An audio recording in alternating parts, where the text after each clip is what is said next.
जिसका डर था वही हुआ। ट्रंप के 50% वाले टैरिफ का असर अब दिखने लगा है और दांव पर है भारत के अरबों डॉलर।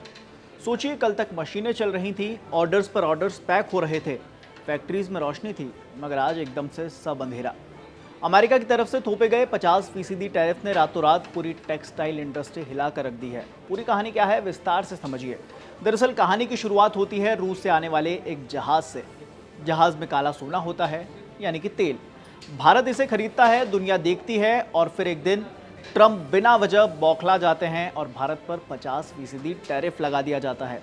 हालांकि भारत साफ कर चुका है कि वो रूस से तेल इसीलिए खरीदता है ताकि वो अपने लोगों तक सस्ता तेल पहुंचा सके। लेकिन क्या ये सिर्फ तेल की वजह से है या इसके पीछे कोई और गहरी चाल है? खैर, जो भी हो, फिलहाल सीधा खबर पर आते हैं।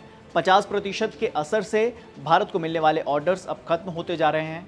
आसान भाषा में इसे ऐसे समझिए कि टैरिफ का सबसे पहला असर ये हुआ कि अमेरिका के बड़े रिटेलर्स भेजकर कहा कि भाई फिलहाल माल भेजना बंद कर दो। क्यों? क्योंकि इतना टैक्स लगने के बाद उनके लिए ये प्रोडक्ट बेचना महंगा हो जाएगा।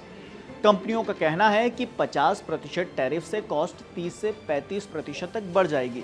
नतीजा यह है कि अमेरिका से आने वाले ऑर्डर्स 40 से 50% तक गिर सकते हैं और इसका मतलब यह है कि भारत को लगभग 4 से 5 अरब डॉलर का सीधा नुकसान। फैक्ट्स और मीडिया रिपोर्ट्स की माने तो भारत के कुछ बड़े एक्सपोर्टर्स जैसे कि वेलस्पून, गोकुलदास एक्सपोर्ट्स, इंडोकाउंट्स, ट्राइडेंट, इनके 40 से 70% सेल सिर्फ अमेरिका से होती है।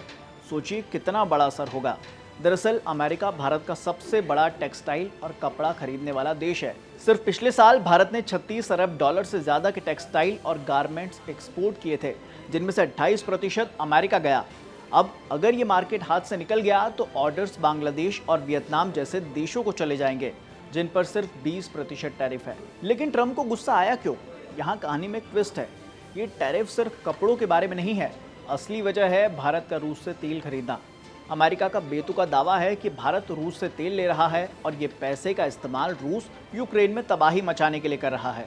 हालांकि भारत ने साफ कह दिया है कि हम तेल इसीलिए ले रहे हैं ताकि 140 करोड़ लोगों को सस्ता ईंधन मिल सके। अब हाँ, ये भी नोट कीजिए कि अमेरिका और यूरोप खुद रूस से बहुत सारा सामान लेते हैं। अमेरिका अपनी न्यूक्लियर इंडस्ट्री के लिए यूरेनियम हेक्साफ्लोराइड लेता है, ईवी इंडस्ट्री के लिए पैलेडियम मंगवाता है, यहाँ तक कि फर्टिलाइजर और केमिकल तक अमेरिका में रूस से आते हैं। उधर यूरोप भी LNG गैस और केमिकल्स रूस से खरीदता है। यूरोपियन यूनियन ने सिर्फ साल 2024 में ही रूस से 67 अरब यूरो से ज़्यादा का व्यापार किया है। ऐसे में सवाल ये कि आखिर ये डबल स्टैंडर्ड क्यों?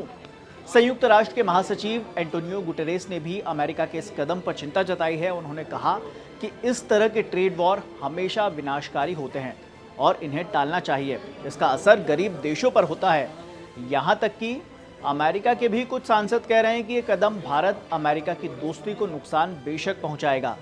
ऐसे में सवाल ये कि आगे क्या? दरअसल खबर है कि भारत सरकार ने एक इमरजेंसी मीटिंग बुलाई है। नए मार्केट ढूंढने, एक्सपोर्टर्स को सपोर्ट देने और प्रोडक्शन शिफ्ट करने के प्लान बनाए जा रहे हैं। कुछ कंपनियां तो बांग्लादेश, वियतनाम, मिडिल ईस्ट में फैक्ट्री लगाने की सोच रही हैं। एक नामी कंपनी है, आपने नाम सुना होगा, रेमंड। उन्होंने अपने इथोपिया वाली फैक्ट्री से अमेरिका की मांग को पूरा करने की प्लानिंग बनाई है। लेकिन सच्चाई ये है कि इतने बड़े मार्केट का अचानक गिरना हज़ारों जॉब्स और अरबों डॉलर पर असर डालेगा।